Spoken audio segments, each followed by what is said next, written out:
Olá pessoal, a aula de hoje nós vamos falar sobre nomeação em sistemas distribuídos ou sistemas e servidores de nomes.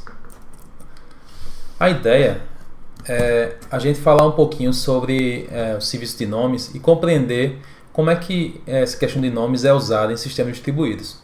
Entender um pouquinho do processo de descoberta de recursos em diferentes tipos de sistema distribuído e analisar o espaço de soluções para um sistema de nomes distribuído.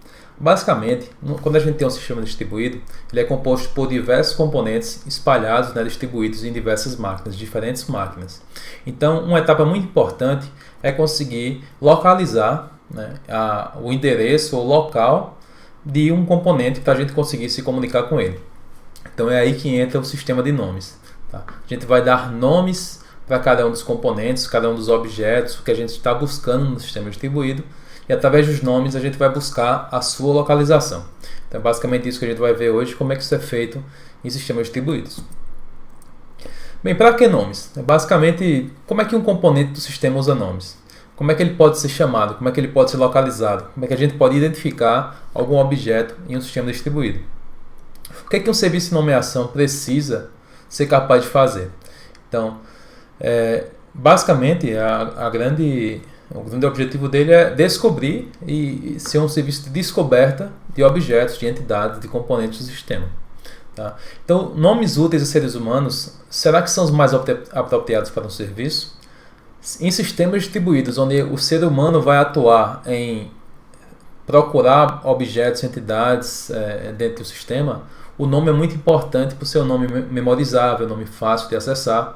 Porém, se as máquinas for mais as máquinas que forem usar o sistema de nomes, então a gente já pode usar outra abordagem, tem outras preocupações de serem feitas. Tá? E se eu não quero usar nomes em um sistema, mas atributos da entidade? Eu sei algumas características da entidade que eu quero, a partir de alguns atributos, eu quero chegar no objeto, no componente que eu desejo, não através de um nome. Será que o sistema de nomes pode ajudar a gente a fazer isso? Então, basicamente, isso que a gente vai falar aqui, um pouquinho da importância de nomes e sistemas distribuídos e como a gente faz para poder fazer a descoberta de entidades com base em nomes. O serviço de nomes ou descoberta de recursos, ele vai basicamente fazer um mapeamento entre nomes ou atributos para o que a gente chama de pontos de acesso às entidades que a gente está buscando. Tá? Então, a partir do nome eu tenho um acesso a essa entidade. Um nome, então, vai referenciar, a gente diz que o nome referencia uma entidade. A partir do ponto de acesso para uma entidade, a gente consegue estabelecer o contato com ela e ter um acesso a ela. Tá? E uma outra forma de chegar num ponto de acesso é através de um endereço. Então, além de nomes, a gente diz que uma certa entidade também tem um endereço. A partir do endereço, eu chego no nome do ponto de acesso e através do ponto de acesso, eu acesso minha identidade. Então, assim, para não ficar tão abstrato, um exemplo seria, eu tenho, por exemplo, um URL, imagine aí www.ufpb.br, isso é basicamente um nome, um hostname. A partir desse nome, eu posso ser levado a um endereço. Um endereço, no caso, um endereço IP de uma máquina com a porta, por exemplo, para chegar numa certa entidade, que é o servidor web do site da UFPB. Então, o ponto de acesso é basicamente esse IP, o endereço IP, que vai me levar até acesso àquela entidade, que é o servidor web que eu estou buscando. Então, só um exemplozinho mais ou menos como é que é essa relação de entidade, ponto de acesso, o endereço. Então, o nome vai ajudar a gente a referenciar uma entidade que a gente está buscando. Na prática, como é que eu faço esse mapeamento de ponto de acesso para uma entidade? Tá? Então, basicamente, o endereço a partir do endereço eu consigo localizar uma entidade. Mas por que a gente não usa sempre o endereço? A gente vai querer um sistema de nomes para poder trabalhar com nomes. Geralmente, um primeiro motivo de a gente usar nomes e não endereço é porque os dispositivos podem mudar de localização. Tá? Então, imagine um dispositivo que está dentro de uma certa rede, pensando em endereços IPs, ele tem um certo endereço IP. Mas se esse dispositivo mudar de localidade, mudar de região, mudar de rede, ele vai ter um outro IP associado a ele. Tá? Então, é a mesma entidade, só que com um endereço diferente. Então, a gente poderia, por exemplo, ter um nome, que o nome seria único para essa entidade, que mesmo mudando de endereço, eu conseguiria chegar na entidade que eu estou buscando. Um exemplozinho mais uma metáfora do mundo real, né? Eu tenho meu nome, meu CPF, e você pode me localizar no meu endereço. Mas se eu me mudar, o endereço muda, mas o meu nome e minha identificação pode continuar a mesma para poder me localizar nesse novo endereço, nesse novo ponto de acesso. Tá? Então, por causa da mobilidade de dispositivos, de endereço, de código, a gente é interessante trabalhar com um nome que não mude, assim como o endereço pode mudar. Tá? Uma outra questão é que às vezes um nome pode identificar múltiplos servidores replicados. Então, na verdade, o nome, uma entidade pode ter diversos endereços. Então, a partir de um nome, eu posso chegar em um desses endereços que vão chegar na entidade que eu desejo, no caso, se for uma entidade replicada. Imagina o site da UFPB, ele pode estar rodando em 5 réplicas diferentes. Talvez um outro site, Facebook, pode estar rodando em vários servidores diferentes.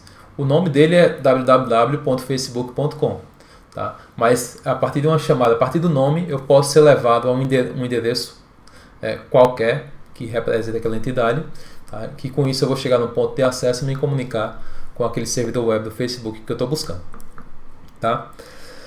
Qual a relação disso com transparência de sistemas distribuídos? Então, lá no começo a gente falou um pouquinho sobre transparência, né? Aquela ideia de que o usuário não precisa saber do funcionamento do sistema distribuído. Para ele até parece um sistema local que nada acontece por trás. Então, a ideia do nome vai trazer para a gente essa transparência. O servidor pode estar rodando no lugar, num certo endereço, e o servidor do Facebook, por exemplo, ele pode mudar de endereço e rodar em outra localidade. Não importa para mim. Para ser transparente para o usuário, ele basta procurar facebook.com e ser levado, tá, para onde quer que ele esteja, para qualquer endereço que seja. Então, trabalhar com endereço é difícil. Será que é fácil memorizar, por exemplo, o endereço IP do facebook.com? É complicado. E se mudar de endereço? Né? Mas o nome resolve isso para mim. A partir do nome eu chego na entidade que eu estou buscando. Então, um tipo específico de nome é o chamado de identificador.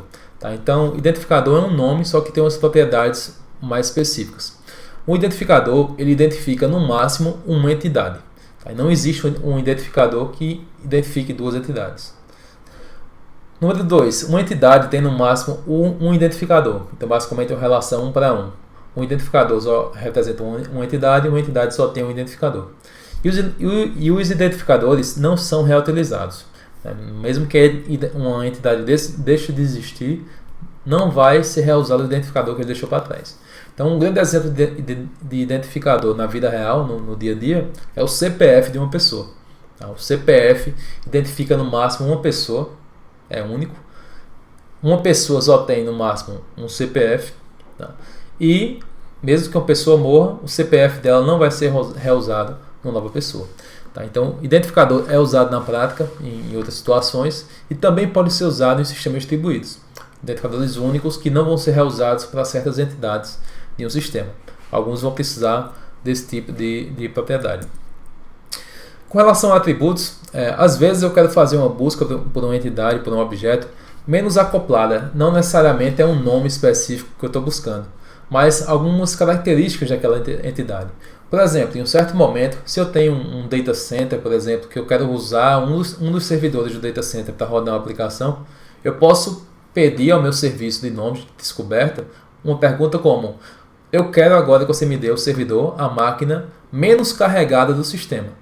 Então é um atributo do momento de uma máquina que está menos carregada e ele vai me dar o ponto de acesso para aquela máquina. Tá? Atributos então podem referenciar as entidades. Características do momento, algumas características eu posso fazer filtros para chegar numa entidade. Então, além de nomes me levarem às entidades, atributos também podem ser usados para fazer esse tipo de busca, uma forma menos acoplada e uma forma mais solta, mais leve de se descobrir também em sistemas distribuídos. Um dos problemas do serviço de nomes é que as entidades podem se mover, podem mudar de endereço. Então, às vezes, o nome que eu tinha, ele vai me associar a um ponto de acesso e esse ponto de acesso ficou defasado. Então, uma das soluções que a gente tem para esse tipo de problema, quando as entidades se movem, mudam de lugar, é a chamada solução de ponteiros repassadores. Então, imagine uma situação onde eu tenho dois clientes. Eu tenho um processo aqui P1 que tem um cliente que acessa um certo serviço, o servidor que estava localizado aqui no processo P3. Tem outro cliente aqui também, P2, que também é um cliente que acessa um servidor que oferece um certo serviço. Só que o que aconteceu? Esse servidor que rodava nesse processo, ele mudou de localização. Ele migrou para uma outra máquina, em outra localização. Por algum motivo ele foi migrado para uma outra localização, com outro endereço, com outro IP. Tá? Então ele está em outra localização. Como é que eu faço então para os clientes que tinham uma referência para esse meu servidor antigo passarem a ter uma referência e alcançar a nova localização do servidor? Com poteiros repassadores, uma vez que o servidor muda de lugar, sai aqui de uma máquina e vai para outra, ele pode deixar aqui para trás um chamado apêndice do servidor, meio como um stub que a gente viu lá em RPC. Tá? Tem apenas um stub que recebe uma chamada, mas o servidor não está rodando nessa máquina, está rodando na outra. Então ele age basicamente como um proxy. Recebe a chamada e ele sabe onde está localizado o servidor que mudou de lugar e ele repassa aqui para esse servidor, tá, a chamada que os clientes fizerem. Tá? Bem, isso aqui é uma solução que pode funcionar, apesar de ter limitações. Eu tenho que manter um processo rodando aqui para fazer esse direcionamento. Além disso, esses níveis podem ir aumentando. No momento que eu mudo de local várias vezes, eu posso ter que passar P3 para P4, criar um P5 para nova localização, que é P6. Tem uma solução que, dependendo da cadeia de chamadas que pode ter, né, pode complicar um pouquinho aí para manter todos esses repassadores. E também questão de tempo e latência até chegar no servidor ali a cada requisição. Uma segunda abordagem para achar entidades que se movem é a chamada localização nativa. Então imagine aí que o servidor tinha a localização nativa aqui, a localização original de um servidor que estava localizado aqui nos Estados Unidos. Eu tenho aqui um cliente que está no outro lado do mundo, né, aqui mais ao sul, na Ásia, tá? E esse cliente, ele acessava um serviço dos Estados Unidos. Só que esse serviço mudou de local. Ele saiu dos Estados Unidos e foi aqui para a África do Sul. Tá? Então o serviço agora roda aqui.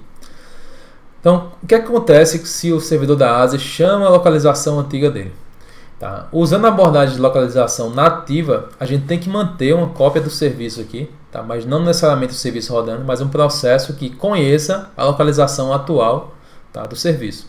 No momento que ele recebe uma requisição do cliente, ele responde retornando o endereço da nova localização do serviço, já repassa aqui a requisição para esse serviço, e a partir daí o cliente pode começar a se comunicar diretamente com a nova localização. E atualiza o cliente agora na nova localização e começa a se comunicar diretamente com ele. Tá? Então, nesse caso, se ele mudar novamente a localização, todo mundo tem que conhecer pelo menos a localização nativa do serviço. Sabendo a nativa, a localização nativa sabe informar onde é que ele está atualmente. Então, é parecido com o que a gente tinha visto na abordagem anterior, só que eu mantenho o estado agora apenas na localização nativa do serviço. Então, mesmo o serviço se movendo, ele pode alcançar o serviço no novo local que ele está. Certo? Então, isso às vezes é usado em redes móveis, onde eu tenho algo que pode se mover com muita frequência. Eu posso manter uma localização nativa ali para sempre indicar onde atualmente o serviço está. Ok? Bem, vamos então para o problema mais geral do serviço de nomes. Dados que nós temos nomes, identificadores e atributos e endereço, o que é que a gente quer no final das contas? A gente quer que a partir de um nome, a partir de um identificador ou a partir de atributos, a gente consiga chegar no endereço de uma entidade, tá? O ponto de acesso a uma entidade. Como é que eu posso fazer isso então? Como é que eu faço um mapeamento de alguns atributos ou nomes identificadores para o endereço? Bem, pensando um pouquinho em programação, eu posso ter basicamente uma tabela, um dicionário, chave-valor, onde a chave, por exemplo, é o nome da entidade que eu estou buscando e o valor é o endereço daquela entidade. Tá? Imagina aí uma tabela que vai me dizer que o nome www.facebook.com está localizado em tal endereço IP. Eu posso fazer isso para todas as páginas da web, por exemplo. Um outro sistema, por exemplo, um BitTorrent, pode me dizer também que um usuário tal está em tal endereço IP. pode fazer toda essa associação. Então, a tabela chave-valor, dicionário chave-valor, pode me dar uma estrutura adequada para fazer a resolução de nome para endereço, ou identificador para endereço. Atributo é um pouco mais complicado, mas também pode ser usado em alguma abordagem de uma tabela para poder fazer essa associação. Tá? Bem, qual o problema? É que sistemas distribuídos em larga escala, todas as entidades do sistema não caberiam em apenas uma tabela única, num único computador, num único servidor, né? Não caberia ela toda numa única máquina. Tá? Imagina aí o sistema web. Eu conseguiria colocar numa tabela única todas as páginas web que existem, todos os endereços, os host names, né, as URLs de páginas web que existem, mapeando para todos os IPs de todos os servidores do mundo da web. É um pouco complicado. Tá? O sistema BitTorrent também, peer-to-peer. Eu tenho milhões de usuários acessando. Eu não consigo mapear nome de usuário para IP para todos. Eu não consigo ter um único servidor gerenciando tudo isso numa única tabela. Tá? Então, a questão é, sistemas de larga escala não suportam uma única tabela para fazer o mapeamento, tá, de nome para endereço. A gente tem que começar então a adotar uma abordagem de uma tabela diferente, que seja uma tabela também distribuída. Então existem abordagens como tabelas centralizadas, que é essa mais comum, uma tabela única. Existe a estrutura de tabelas hierárquica e o sistema de nomes com tabelas distribuídas. A gente vai falar um pouquinho aqui de cada um desses tipos, que seria vantagens e desvantagens de cada um. Tá? A centralizada, com certeza, é o modelo mais fácil. Tá? A gente tem um único servidor que vai gerenciar essa tabela e eu tenho acesso direto da tabela, nome me leva ao endereço. Tá? Mas, como eu disse, nem todo sistema vai suportar isso. O outro problema é que um único servidor, se ele cair, eu vou perder esse serviço de nomes. Certo? Eu não vou ter mais a possibilidade de acessar porque o servidor caiu. Tá? Então a gente vai ver aqui vantagem de ter também outros tipos de estrutura de tabelas. Uma delas é os sistemas de nome hierárquicos, que tem a divisão da tabela de forma hierárquica. Basicamente eu vou ter uma hierarquia de nós. Eu tenho os nós chamados nós diretórios, que estão mais acima, tá, como se fosse uma estrutura de árvore, tá, um dos tipos de organização em árvore. Os diretórios são nós que estão aqui acima. Tá? E eu tenho nós folhas nessa árvore, tá, que é quem realmente guardam a informação. Então, basicamente, como se fossem, pensem em diretórios e arquivos. Né? Eu tenho nós diretórios que simplesmente apontam para outros nós, são pais de outros nós. E eu tenho os nós folhas que guardam a informação que eu quero. Tá? Então, a gente tem aqui sub-árvores nessa estrutura que diz que é um subdomínio, tá, no mais alto nível. O domínio mais alto aqui, que engloba tudo, seria o domínio total do meu sistema. Tá? Nesse sistema, como é que eu faço para fazer, por exemplo, uma busca de uma entidade num sistema como esse? Geralmente, os clientes e os servidores estão distribuídos nessa hierarquia aqui de sistema de nomes. Tá? Então, imagine que eu tenho um processo nesse nó aqui de baixo, nesse nó folha, que quer fazer uma busca por alguma entidade E. Só que ela não sabe onde está localizada a entidade E. No sistema hierárquico de nomes, no momento que eu quero fazer uma consulta que eu não sei onde está a localização, eu vou perguntar para o meu nó pai, o nó que está acima na hierarquia. Então ele pergunta aqui, ó, eu estou no domínio D, ele pergunta, nó pai, você sabe onde está localizada a entidade E que eu estou buscando? Um nó pai como esse, que não é o nó folha, ele não guarda informações de fato sobre uma entidade, mas ele conhece e sabe todas as entidades que os filhos dele guardam, ou os filhos ou os netos. Toda a árvore que está abaixo dele, ele sabe de alguma informação. Nesse caso, ele sabe que nenhum dos filhos dele tem essa informação. Então, se ele não sabe dessa informação dessa entidade o que ele faz? Repassa para o pai dele. O pai dele, esse nó M, ele não tem essa informação, porque ele não é um nó folha, mas ele sabe que o filho dele, à direita, sabe dessa informação. Então, o que ele faz? É uma requisição para a entidade E, ele repassa para o filho à direita que tem essa informação. O filho à direita ainda é um diretório, não guarda essa informação. Mas ele sabe que o filho à direita dele tem informações sobre essa entidade. Quando chega no fio à direita, que é o nó folha, esse é o nó realmente que guarda a entidade E que estava sendo buscada. Tá? Então, dessa forma, ele conseguiu encontrar o nó que ele estava desejando. Então, note que tem toda uma estrutura de árvore, onde eu vou percorrer a árvore de baixo para cima, de cima para baixo, para localizar entidades desse meu sistema. Se eu não conheço o nó, eu vou para cima. Se eu não conheço, eu vou para cima. Quando chegar num domínio que ele é conhecido, ele começa a direcionar para o filho, né, que tem aquela informação. Tá? Então, é um sistema que eu pego a tabela de nomes agora e divido por toda essa árvore de nomes, que tem uma certa hierarquia, tá? E vou distribuindo essas informações, tá?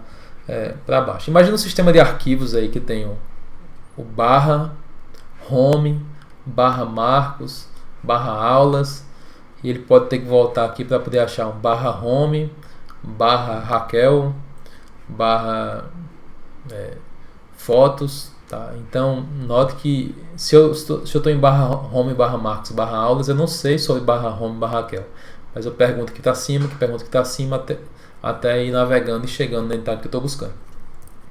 Ok?